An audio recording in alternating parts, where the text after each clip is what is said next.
नमस्कार दोस्तों, हमारे YouTube चैनल पर आपका फिर से स्वागत है जिसका नाम है टीचिंग मेथड्स। दोस्तों आज हम देखेंगे गणित की शिक्षण विधियों के 15 अति महत्वपूर्ण प्रश्न। चलते हैं पहले प्रश्न पे कि मनोविज्ञान में गणित का प्रयोग केवल संभव ही नहीं वरन अति आवश्यक है, यह परिभाषा किसने दी थी। तो देखिए परिभाषा से एक दो प्रश्न डेफिनेटली आपके पूछा जाता है हर बार, है ना, कि गणित का प्रयोग है केवल संभव ही नहीं वरन है अति आवश्यक है, ये परिभाषा किस गणितज्ञ ने दी। तो दोस्तों मनोविज्ञान में गणित का प्रयोग केवल संभव ही नहीं वरन अत्यावश्यक है, ये परिभाषा दी थी हर्बर्ट स्पेंसर ने। ठीक है, और ये कार्ल यंग नहीं, ये यंग है, W.A. यंग। ठीक है, W.A. यंग है और इसने परिभाषा दी कि विज्ञान का आधार स्तंभ यदि गणित हटा दे, विज्ञान का आधार स्तंभ गणित हटा दे तो भौतिक सभ्यता भी क्या हो जाएगी, नष्ट हो जाएगी, ये W.A. यंग ने कहा। बर्तलोट की बात करूं, बर्तलोट ने कहा कि गणित भौतिक अनुसंधान का एक आवश्यक उपकरण है, ये बर्तलोट ने कहा कि गणित भौतिक अनुसंधान का एक आवश्यक उपकरण है। जबकि बर्ट्रैंड रसेल ने कहा था कि गणित में हम जो कुछ भी कह रहे हैं वे सत्य है या नहीं ये हम नहीं जानते, ये बर्ट्रैंड रसेल ने कहा। तो दोस्तों जो पहला प्रश्न है आपके यहाँ विकल्प नंबर 1 बिल्कुल सही उत्तर है। आगे चलते हैं प्रश्न संख्या 2 पर। प्रश्न संख्या 2 है दोस्तों कि गणित शिक्षण में सूत्र या नियम रचना हेतु सर्वोत्तम विधि है। तो गणित शिक्षण में सूत्र या नियम रचना हेतु सर्वोत्तम विधि कौन सी है। तो देखिए जो संश्लेषण विधि है, संश्लेषण विधि, विश्लेषण विधि, निगमन विधि या आगमन विधि। तो संश्लेषण विधि ये होती है दोस्तों अंश से पूर्ण, ठीक है, अंश से पूर्ण की ओर, और विश्लेषण है इसका उल्टा होती है पूर्ण से अंश की ओर। पहले पूर्ण होती है उसके बाद अंश किया जाता है। जब फिर होती है निगमन विधि। निगमन विधि में क्या होता है दोस्तों, नियम से उदाहरण की ओर चलाया जाता है, नियम से उदाहरण की ओर। और आगमन विधि है दोस्तों उसमें होते हैं उदाहरण या नियम, उदाहरण से नियम की ओर। तो यहाँ हमें सूत्र या नियम रचना करनी है। इसका मतलब है कि जो उदाहरण पहले दे रखे हैं और उदाहरण दे रखे हैं तभी तो हम नियम बनाएंगे, यानी कि आगमन विधि यहाँ पे सर्वोत्तम विधि हो जाएगी सूत्र या नियम बनाने हेतु। तो दोस्तों प्रश्न संख्या जो 2 है आपके वहाँ विकल्प नंबर 4 बिल्कुल सही हो जाता है। आगे चलते हैं प्रश्न संख्या 3 पर। दोस्तों प्रश्न संख्या 3 है कि एक छात्र रवि की गणित शिक्षण में कमजोरियां जानने हेतु तो एक शिक्षक के रूप में क्या उपयोग में लेंगे, है ना। एक छात्र रवि है, उसकी गणित शिक्षण में कमजोरियां जानना, बस, है ना, इस पर ध्यान दो। गणित शिक्षण में कमजोरियां जानना है तो एक शिक्षक के रूप में उपयोग में आप क्या लेंगे। तो गणित शिक्षण की कमजोरियां जानना है तो भाई व्यक्तित्व परीक्षण नहीं लेंगे। उपचारात्मक परीक्षण ये तो कमजोरियों में सुधार होता है ना। ज्ञानार्जन परीक्षण, ज्ञानार्जन परीक्षण को दोस्तों निष्पत्ति परीक्षण भी कह सकते हैं, है ना, निष्पत्ति परीक्षण कह सकते हैं या उपलब्धि परीक्षण भी कह सकते हैं। ज्ञानार्जन यानी कितना ज्ञान अर्जित किया, कितनी उसने उपलब्धि अर्जित की, ये हो जाता। तो ये भी यहाँ पे नहीं होगा, बल्कि यहाँ कमजोरियाँ जानना है, कहाँ पे क्या समस्या उनकी पहचान करना, तो ये होता है निदानात्मक परीक्षण के माध्यम से संभव होता है दोस्तों। तो प्रश्न संख्या जो 3 है आपके वहाँ पे विकल्प नंबर 3 बिल्कुल सही हो जाता है। चलते हैं प्रश्न संख्या 4 पर कि प्राथमिक स्तर पर गणित विषय को रोचक बनाने के लिए निम्न में से कौन सा उपाय नहीं करना चाहिए। देखिए प्राथमिक स्तर है यहाँ गणित विषय को रोचक बनाना ना, तो कौन सा उपाय हमें नहीं करना चाहिए। गणित को जीवन उपयोगी बनाना, तो देखिए गणित को वास्तविक जो जीवन है उससे संबंधित करना चाहिए, तो ठीक है ना। और खेल विधियों का, तो खेल विधियों से ही प्राथमिक स्तर पर ज़्यादा बच्चे सीखते हैं, तो खेल विधियों का प्रयोग करना ये भी सही उत्तर है। रोचक क्रियाकलाप अपनाना, अब देखिए रुचि बनानी है ना, रोचक बनाना है गणित विषय को, तो फिर क्या करेंगे, जिन क्रियाकलापों में, जिन कार्यों में बच्चों की रुचि है, रोचक क्रियाकलाप वो अपनाएंगे, ये भी ठीक है। लेकिन देखिए छात्रों को आर्थिक प्रलोभन देना, इससे गणित विषय रोचक नहीं बनेगा। तो दोस्तों प्रश्न संख्या जो 4 है आपके वहाँ पे विकल्प नंबर 3 बिल्कुल सही उत्तर है। आगे चलते हैं प्रश्न संख्या 5 पर कि गणित विषय में मूल्यांकन हेतु उपयुक्त प्रणाली नहीं है। गणित में मूल्यांकन करना इसके लिए उपयुक्त प्रणाली कौन सी नहीं है। तो देखिए ये जो भी आपके ये है प्रश्न संख्या 5, ये बहुविकल्पी प्रश्न है ना, बहुविकल्पी है, MCQ मल्टीपल चॉइस क्वेश्चन है ना दोस्तों, ठीक है, यही आपके परीक्षा में आते हैं। तो बहुविकल्पी प्रश्न मूल्यांकन है तो उपयुक्त है, ये तो ठीक है। सत्य सत्य भी ठीक है कि एक बिंदु से अनंत रेखाएं खींची जा सकती है, हाँ या नहीं, तो ये भी मूल्यांकन है तो आते हैं। लघु उत्तरात्मक भी आते हैं, है ना, जैसे त्रिभुज का सूत्र क्या है ना, उसका उदाहरण लिखिए, तो ये लघुत्रात्मक में 4-5 पंक्तियों में हो जाता है, ये भी ठीक है। लेकिन निबंध लेखन, गणित में निबंध लेखन उपयुक्त प्रणाली नहीं होती है दोस्तों। तो प्रश्न संख्या जो 5 है आपके वहाँ पे विकल्प नंबर 4 बिल्कुल सही होगा। आगे चलते हैं प्रश्न संख्या 6 पर। अबेकस का प्रयोग किन कक्षाओं में किया जाता है। तो देखिए दोस्तों अबेकस लैटिन शब्द एबेकोन से बना है, ठीक है, लैटिन शब्द एबेकोन से अबेकस बना है। इस एबेकोन का अर्थ होता है टेबल या टेबलेट, और चीन में इसका आविष्कार हुआ था। अबेकस है आपके जो गिनती होती है ना, गणना, गिनती में काम आता है। इसके अलावा जो गणितीय संक्रियाएं हैं, प्लस माइनस, है ना, मल्टीप्लाई डिवाइडेशन, इनमें भी ये अबेकस काम आता है। तो ये किन कक्षों में होता है? प्राथमिक में, उच्च प्राथमिक, माध्यमिक या इनमें से कोई नहीं। तो दोस्तों अबेकस का प्रयोग है प्राथमिक कक्षों में किया जाता है। तो प्रश्न संख्या जो 6 है दोस्तों, वहाँ पे विकल्प नंबर 1 बिल्कुल सही उत्तर है। आगे चलते हैं प्रश्न संख्या 7 पर। प्रश्न संख्या 7 है मित्रों, गणित प्रश्न पत्र की मुख्य विशेषता होती है कि वह, देखिए गणित प्रश्न पत्र की मुख्य विशेषता पूछिए क्या होती है कि विषय वस्तु की संपूर्णता पर आधारित न हो। यह चीज़ गलत है। विषय वस्तु की संपूर्णता पर ही आधारित होता है प्रश्न पत्र, है ना। गत वर्ष के प्रश्न पत्र पर आधारित हो, तो ये चीज़ जरूरी नहीं है कि वो गत वर्ष के प्रश्न पत्र पर ही आधारित हो, है ना। इनमें से कोई नहीं, ये भी नहीं होगा। देखिए गणित प्रश्न पत्र की मुख्य विशेषता क्या होगी? प्रश्न पत्र बना रहे हो आप, है ना, तो उद्देश्यों की प्राप्ति करा सके, यही इसके मुख्य विशेषता होगी, है ना। या ना जिस उद्देश्य के लिए प्रश्न पत्र बनाए उस उद्देश्य की प्राप्ति हो, ये इसकी मुख्य विशेषता है। तो दोस्तों प्रश्न संख्या जो 7 है वहाँ पे विकल्प नंबर 2 बिल्कुल सही होगा। चलते हैं प्रश्न संख्या 8 पर।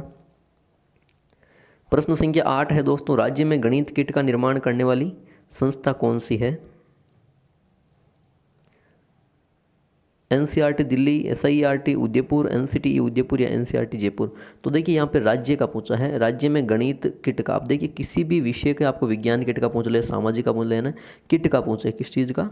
किट का निर्माण करने वाली संस्था पूछे। तो देखिए एनसीईआरटी जयपुर में ये है नहीं, एनसीईआरटी दिल्ली, यहाँ बिल्कुल मतलब national council of educational research and training, ये दिल्ली में है, लेकिन ये तो केंद्र में है, ठीक है। अपने राज्य का पूछा है हमको, तो एनसीईआरटी दिल्ली ये भी नहीं होगा, एनसीटी उदयपुर नहीं होगा, बल्कि एससीईआरटी उदयपुर होगा। ये एसईसीईआरटी है, ठीक है। ये उदयपुर बिल्कुल सही है, जो राज्य में गणित किट का निर्माण करने वाली संस्था है दोस्तों। तो प्रश्न संख्या जो 8 है वहाँ पे विकल्प नंबर 2 बिल्कुल सही उत्तर है। चलते हैं प्रश्न संख्या 9 पर। प्रश्न संख्या 9 है कि मूल्यांकन शिक्षण प्रक्रिया का एक अभिन्न अंग है क्योंकि इसके द्वारा, अब देखिए मूल्यांकन किया जाता है शिक्षण प्रक्रिया का अभिन्न अंग है, क्यों है? क्योंकि इसके द्वारा क्या होता है? शिक्षकों को बालकों पर प्रभाव बना रहता है। देखिए प्रभाव सकारात्मक भी होता है तो नकारात्मक भी हो सकता है ना। तो देखिए जो भयपूर्ण आप प्रभाव बना रहे हो तो ये चीज़ गलत है, मूल्यांकन से नहीं होता है। और मूल्यांकन से बालक अनुशासित देते हैं, ये चीज़ भी गलत है ना। मूल्यांकन इसलिए थोड़े ना किया जाता है कि बालकों को अनुशासित किया जाता है ना। और शिक्षक स्वयं सही कार्य करता है, तो मूल्यांकन करने से शिक्षक स्वयं सही कार्य करेगा, ये भी चीज़ गलत है। अध्यापक को शिक्षण की सफलता का पता चलता है, ये बिल्कुल सही कथन है। शिक्षण प्रक्रिया का अभिन्न अंग मूल्यांकन इसीलिए है कि देखिए जो भी शिक्षण प्रक्रिया अध्यापक ने करवाई है वो सफल हुई है या असफल हुई है ना, कहाँ तक सफल हुई है, यह मूल्यांकन के माध्यम से ही पता चलता है मित्रों। तो प्रश्न संख्या जो आपके 9 है वहाँ पे विकल्प नंबर 3 बिल्कुल सही हो जाएगा। आगे चलते हैं प्रश्न संख्या 10 पर कि वस्तुनिष्ठ परीक्षण का प्रमुख दोष है। वस्तुनिष्ठ परीक्षण है, वस्तुनिष्ठ आपके प्रश्न आते हैं, ये वस्तुनिष्ठ ही प्रश्न है अभी जो हम पढ़ रहे हैं। इसका प्रमुख दोष पूछा है, क्या दोष है, ठीक है। तो देखिए इसका दोष हो व्यापकता का अभाव, गलत चीज़ है। व्यापकता का अभाव नहीं होता है, व्यापकता तो होती है इसमें भाई। आपके जो संपूर्ण पाठ्यक्रम है वहाँ से ही तो परीक्षण, वस्तुनिष्ठ परीक्षण होगा, वहाँ से प्रश्न पत्र बनेगा, तो अभाव है व्यापकता इसमें, इसका दोष तो नहीं होगा। इसके अलावा वैधता का अभाव, तो ये चीज़ भी गलत है, वैधता भी होती है इसमें, है ना भाई। जिस उद्देश्य की पूर्ति के लिए बनाया जाए तो वह उद्देश्य की पूर्ति हो रही है यहाँ पे। और विश्वसनीयता का अभाव, तो देखिए यहाँ पे विश्वसनीय भी है ना, कि एक मतलब एक ही अगर छात्र का आप मान लीजिए मूल्यांकन अगर अलग अलग शिक्षकों से करवा रहे हैं तो सम्मान आएगा, तो विश्वसनीय है ना। तो यहाँ पर भी यही होगा, एक प्रश्न का करवा रहे हो है ना, बार बार अलग अलग शिक्षकों से एक प्रश्न चेक करवा रहे हो तो उसका उत्तर एक ही होगा, क्योंकि निश्चित उत्तर होता है वस्तुनिष्ठ प्रश्न, तो विश्वसनीयता का अभाव नहीं होगा। जबकि अभिव्यक्ति का अभाव है ना, खुले विचार है, अभिव्यक्ति है, वो वस्तुनिष्ठ परीक्षण में नहीं पाई जाती है, वो निबंधात्मक परीक्षण में पाई जाती है दोस्तों। तो आपके प्रश्न संख्या जो 10 है वहाँ पे विकल्प नंबर 2 बिल्कुल सही उत्तर है। चलते हैं प्रश्न संख्या 11 पर। प्रश्न संख्या 11 है कि कक्षा 7 की छात्रा अनीता गणित की संक्रियाओं, नियमों व गणित के शिक्षकों आदि के प्रति रुचि दिखाती है, तो यहाँ गणित का कौन सा उद्देश्य व्यक्त हो रहा है? कक्षा 7 की छात्रा है, वो गणित की संक्रियाओं में, है ना, नियमों में और गणित के जो शिक्षक हैं इनके प्रति रुचि दिखाती है। रुचि दिखाती है और सकारात्मक सोच रखती है दोस्तों ना, रुचि रखती है, रुचि दिखाती है या सकारात्मक उसकी सोच है इन शिक्षकों के प्रति, संक्रियाओं, गणित के नियमों के प्रति उसे गणित पसंद है, तो यहाँ पे देखिए कौन सा शैक्षिक उद्देश्य व्यक्त हो रहा है? अभिवर्त्यात्मक बिल्कुल सही है। अभिवर्ती क्या होती है? सोच, रुचि, है ना, ये अभिवर्ती होती है, सही है। ज्ञानात्मक इनमें से कोई नहीं, ये हट जाएगा। ज्ञानात्मक क्या होता है? ज्ञानात्मक होता है कि समझना, ठीक है, पढ़ना समझना, ये ज्ञानात्मक होता है, ज्ञान करना, ये भी नहीं होगा। अवबोधात्मक भी नहीं होगा, क्योंकि इसमें तुलना, वर्गीकरण, विभेद, पहचान, सोच समझ, तर्क वितर्क, ये चीज़ें होती है, ठीक है। तो प्रश्न संख्या जो 11 है मित्रों वहाँ पे विकल्प नंबर 1 बिल्कुल सही उत्तर होगा। आगे चलते हैं प्रश्न संख्या 12 पर। प्रश्न संख्या 12 है कि किसका प्रशिक्षण बालक की मानसिक शक्तियों को विकसित करने में सहायता करता है। तो देखिए बालक की मानसिक शक्तियों को विकसित करना है दोस्तों, तो हिंदी नहीं आएगी, अंग्रेजी भी नहीं आएगी और ना ही चित्रकला से मानसिक शक्तियाँ विकसित होती है, बल्कि गणित के प्रशिक्षण से बालक की मानसिक शक्तियाँ विकसित होती है। क्योंकि गणित में जो समस्याएं होती है उसका समाधान हम अपने मस्तिष्क की सहायता से ही तो करते हैं, तो मानसिक शक्ति है ना, तो मानसिक शक्तियाँ विकसित होती है गणित के प्रशिक्षण से। तो दोस्तों जो प्रश्न संख्या 12 है उसमें आपके विकल्प नंबर 3 बिल्कुल सही है। आगे चलते हैं प्रश्न संख्या 13 पर। प्रश्न संख्या 13 है कि रिक्त स्थान है के अनुसार, किसके अनुसार ये एक परिभाषा हो रही है गणित की, तार्किक चिंतन के लिए गणित एक शक्तिशाली साधन है ना। ये परिभाषा है दोस्तों, और परिभाषा से आपको बता दिया कि 1-2 प्रश्न जरूर पूछे जाते हैं, है ना।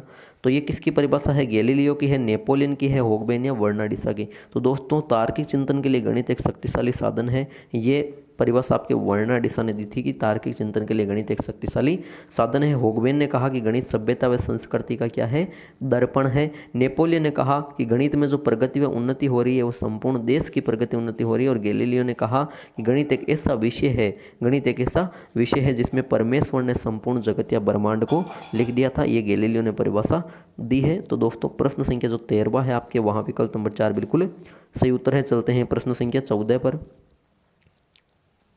प्रश्न संख्या 14 है, हम अपने दैनिक व्यवहार में या दैनिक जीवन में गणित का प्रयोग करते ही है, ये कथन गणित के किस मूल्य को दर्शाता है। गणित का मूल्य आया है और मुझसे जो गणित के मूल्य होते हैं वहाँ से 1-2 प्रश्न डेफिनेटली पूछे जाते हैं हर बार। तो यहाँ अपने दैनिक व्यवहार में हम गणित का प्रयोग करते हैं, ये कथन है वो किस मूल्य को दर्शाता है ना। तो दोस्तों हम दैनिक व्यवहार में गणित का प्रयोग करते हैं तो ये प्रयोगात्मक मूल्य को ही दर्शाता है, क्योंकि बौद्धिक मूल्य तो बुद्धि मानसिक शक्ति को विकसित करने में आ जाएगा, ये नहीं होगा। अनुशासनात्मक मूल्य यानी कि उत्तरदायित्व की भावना, आत्मविश्वास ना, आत्मविकास, ये होता है, तो ये भी यहाँ पे नहीं होगा। और सांस्कृतिक मूल्य, गणित से ही तो हम अपनी सभ्यता व संस्कृति के बारे में जानते हैं, इसीलिए होगबेन महोदय ने कहा कि जो गणित है वो सभ्यता व संस्कृति का दर्पण है। तो दोस्तों जो प्रश्न संख्या आपके 14 है वहाँ पे विकल्प नंबर 1 बिल्कुल सही हो जाता है। आगे देखते हैं आज का अंतिम प्रश्न दोस्तों, पाठ्यक्रम में गणित विषय का महत्व है। पाठ्यक्रम में गणित विषय का महत्व क्या है, नैतिक महत्व, बौद्धिक महत्व, सांस्कृतिक या उपयुक्त सभी। तो देखिए नैतिक महत्व भी है, बिल्कुल गणित से हमें नैतिक शिक्षा मिलती है, अनुशासन विकसित होता है ना। बौद्धिक महत्व जो मानसिक जो शक्तियाँ हैं, मानसिक शक्तियाँ विकसित होती है तो वो बौद्धिक महत्व है। सभ्यता और संस्कृति के बारे में जानते हैं, होगबेन जी ने बताया ना, तो ये सांस्कृतिक महत्व भी है। इसका मतलब उपयुक्त सभी कथन यहाँ पे सही हो जाएंगे। तो दोस्तों प्रश्न संख्या जो 15 है आपके, वहाँ पे विकल्प नंबर 4 बिल्कुल सही हो जाता है। तो दोस्तों ये थे आपके गणित शिक्षण वीडियो के 15 अति महत्वपूर्ण प्रश्न। आशा करता हूँ वीडियो अच्छा लगा तो लाइक कीजिए, कमेंट कीजिए, वीडियो को शेयर कीजिए और हमारे यूट्यूब चैनल को ज़रूर सब्सक्राइब कीजिए। ठीक है दोस्तों, धन्यवाद।